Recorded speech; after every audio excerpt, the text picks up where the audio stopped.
দেখ আমের দিয়ে মূল হয়েছে কিন্তু আম তো নাই।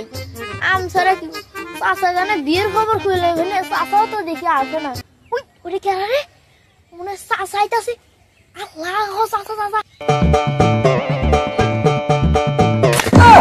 তোর বাবু কেমন করে কি কেউ ভয় দেখায় নাকি? চাচা আপনার দুটি হাত ধরে বলি চাচা আমার একটা বিয়ের ব্যবস্থা করে দেন, যেমন হোক তেমন হোক, কালি একটা বলেই চলবো চাচা। চাচা কালি একটা বিয়ের ব্যবস্থা করে দেন চাচা। তোর বাবু ঠাট্টা ছাড়ো তো।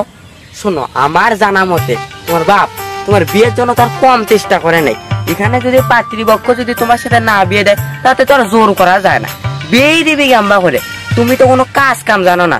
এই যে আসার পথে দেখলাম তোমার বাপ দোকানটা বন্ধ করে অন্য কাজে যাচ্ছে, আর তুমি একটা জোয়ান ছেড়ে হয়ে সারাদিন শুধু টই টই টই টই করে বেড়াও ঘুরে। চাচা আবার আপনারা আমাকে ভুল বুঝিছেন, আমরা একটা জোয়ান মানুষ, আমার একটা ঘরে বউ থাকবো, আমি এই মনে আনন্দ নিয়ে এই কাজটা করবো ওই কাজটা করবো। আমার মনে আনন্দ না থাকলে আমি কি কেবা করে কাজ করবো চাচা?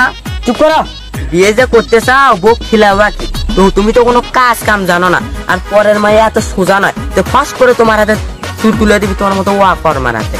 আবার আপনারা আমাকে ভুল বুঝিচ্ছেন, আমি কি সারা জীবনে এবার থাকবো নাকি চাচা? আমার ঘরে একটা জল পুলি আমি এমনি সোজা যেতে বলে, আমার ঘরে গেলে একটা জল তুলে দেওয়ার ব্যবস্থা করেন চাচা। আমি বাবু ঘটক না, আমার কাছে সব বিয়ের কথা কোনো লাভ নেই। আর আমার ঘরে কোনো যে সামর্থ্য একটা মেয়ে নাই যে আমি তোমার হাতে তুলে দেবো। চাচা দাঁড়ান চাচা চাচা ধরো আর কোনোদিন আমার সাথে এসব নিয়ে কথা কোনো আলোচনা করবে না।